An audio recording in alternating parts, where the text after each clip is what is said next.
Décibels. D'histoire. La série musique et histoire. Histoire et musique. De Chandail et Chignon.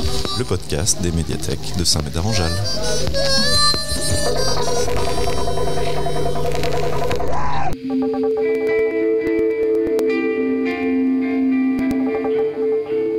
Au sommaire de ce numéro de Décibels Histoire, une icône de la musique, Elvis Presley, celui que l'on appelle aussi le King, un périple nocturne en jet privé, du champagne, du Perrier, un sandwich et du beurre.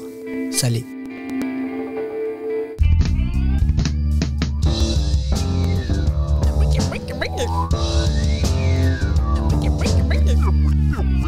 Cet entrefilet culturel vous est présenté par Thierry Asdar, bibliothécaire expert des musiques modernes et populaires américaines du XXe siècle.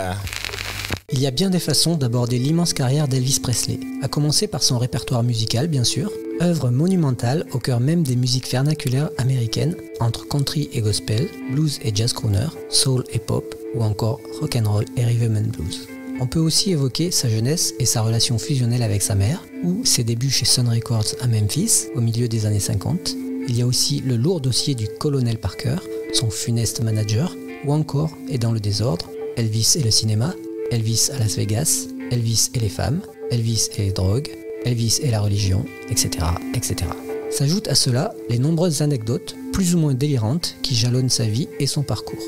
En voici justement une, particulièrement savoureuse, dont le titre pourrait être Elvis et le Fool's Gold Loaf. Traduction possible, Elvis et la miche dorée des fous. À l'occasion de ses multiples tournées aux États-Unis, Elvis passe régulièrement par la ville de Denver, dans le Colorado. C'est là, dans le restaurant Colorado Mine Company, tenu par le couple Buck et Cindy Scott, qu'il découvre son sandwich favori, le Fool's Gold Loaf. Un sandwich composé d'une miche de pain complète, d'un pot de confiture de myrtille, d'un pot de beurre de cacahuète, d'un demi-kilo de bacon et d'un peu de beurre salé. Je vous en livrerai la recette complète et exacte dans la deuxième partie de ce podcast, mais avant ça, voici cette fameuse anecdote. Une nuit de février 1976, sans doute le 1er février, Elvis Presley accueille deux amis venus lui rendre visite à Graceland, sa célèbre demeure située à Memphis dans le Tennessee. Avec ses invités, le capitaine Jerry Kennedy de la police de Denver au Colorado et Ron Pietrafezzo de la Strike Force Against Crime de Colorado, Elvis finit par évoquer son restaurant préféré de Denver dans le Colorado.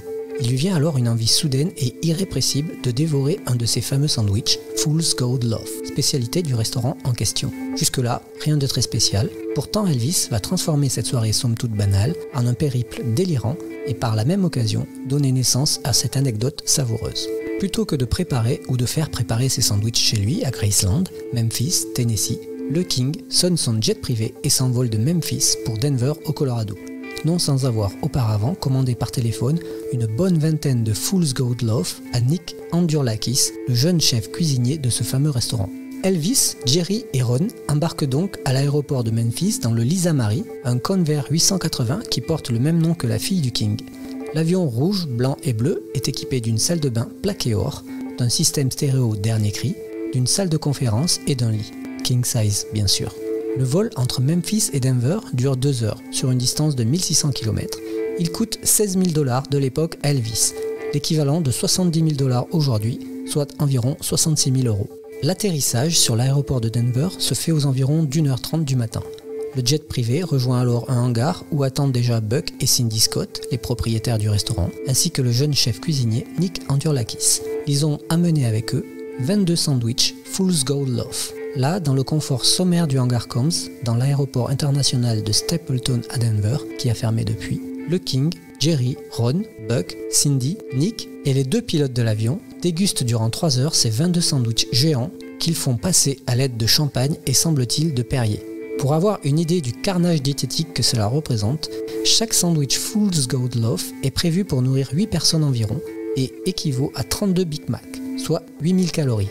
Ils en mangent 22 ce soir-là à 8, soit largement plus que de raison pour chaque convive. Même pour des gros mangeurs, 3 ou 4 sandwichs auraient largement suffi. Après quoi, Elvis, que l'on imagine parfaitement rassasié, remonte dans son avion et rentre à Memphis sans même avoir quitté le tarmac de l'aéroport de Denver.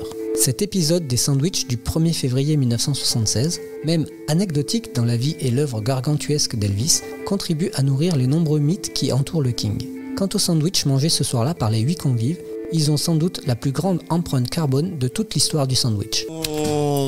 Bibliothécaire, spécialiste en rien, Ou presque. intéressé partout. Plus ou moins. Chandail et Chignon, le podcast vraiment très intéressant. Hallucinant. C'est possible ça? Voici la recette du Fool's Gold Loaf. Pour le préparer exactement comme ceux dégustés par Elvis dans cette histoire, il vous faut une miche de pain français, 450 g de beurre d'arachide crémeux, 450 g de confiture de myrtille, 450 à 500 g de bacon, une demi-tasse de beurre salé fondu.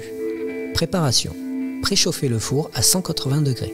Enduire l'extérieur du pain avec le beurre salé fondu et cuire sur une plaque à pâtisserie jusqu'à ce qu'il soit doré, environ 10 minutes, d'où le nom miche dorée. Pendant que le pain brunit, faire frire le bacon à feu moyen en le retournant souvent jusqu'à ce qu'il soit croustillant, égoutter sur du papier absorbant. Couper le pain en deux dans le sens de la longueur et évider l'intérieur. Répartir le beurre de cacahuète dans le creux d'un côté, la confiture de l'autre côté et disposer le bacon au milieu avant de refermer. C'est terminé, vous pouvez trancher la miche en 8 à 10 portions pour vous et vos amis, ou vous seul si vous êtes Elvis. En 1986, le chef cuisinier Nick Andurlakis ouvre son propre restaurant, le Nick's Café, au 777 Sims Street à Golden, en périphérie de Denver, dans le Colorado. Avec sa femme Kathleen, ils y servent les uniques Fool's Gold Loaf authentiques jusqu'au 10 mars 2022, jour de fermeture de l'établissement après 36 ans de service. Le restaurant était connu pour son décor et son ambiance générale dédiée à Elvis Presley. Des visiteurs venus du monde entier s'y pressaient pour y déguster ces fameux sandwichs sur l'une des 8 petites tables à carreaux bleus et blancs de l'établissement. Décibels Histoire. La série musique et histoire Histoire et musique. de Chandail et Chignon. Podcast des médiathèques de Saint-Médard-en-Jalles.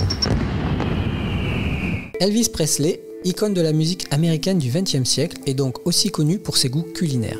En général, des plats très simples et populaires comme le poulet frit et aussi des sandwichs tels que celui-ci. D'ailleurs, un autre sandwich est associé au chanteur. Il est tout simplement appelé le sandwich d'Elvis. Il se compose de pain de mie, de bananes, de bacon et de beurre de cacahuète, le tout doré à la poêle dans du beurre.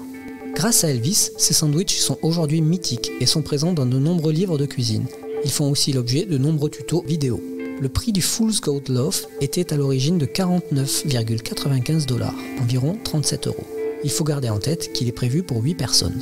Son prix atteint aujourd'hui 65 $, environ 62 €, dans les restaurants qui continuent de le servir essentiellement aux États-Unis.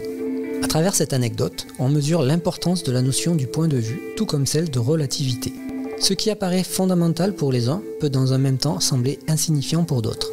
Si cette histoire avec ce sandwich n'est finalement qu'un infime détail à reléguer dans les notes de bas de page de la biographie d'Elvis Presley, elle se révèle en revanche fondamentale dans toute la carrière et la vie du chef cuisinier Nick Andurlakis. Semez vos envies et cultivez votre curiosité en attendant le prochain podcast des médiathèques de Saint-Médard-en-Jalles. Abonne-toi. C'est comme ça que tu l'avais imaginé? Non, c'est pas top, c'est pas top. Ça c'est moche ça. Ça c'est très très moche. Décibels, Histoires. la série musique et histoire Histoire et musique. de Chandail et Chignon. Le podcast des médiathèques de Saint-Médard-en-Jalles.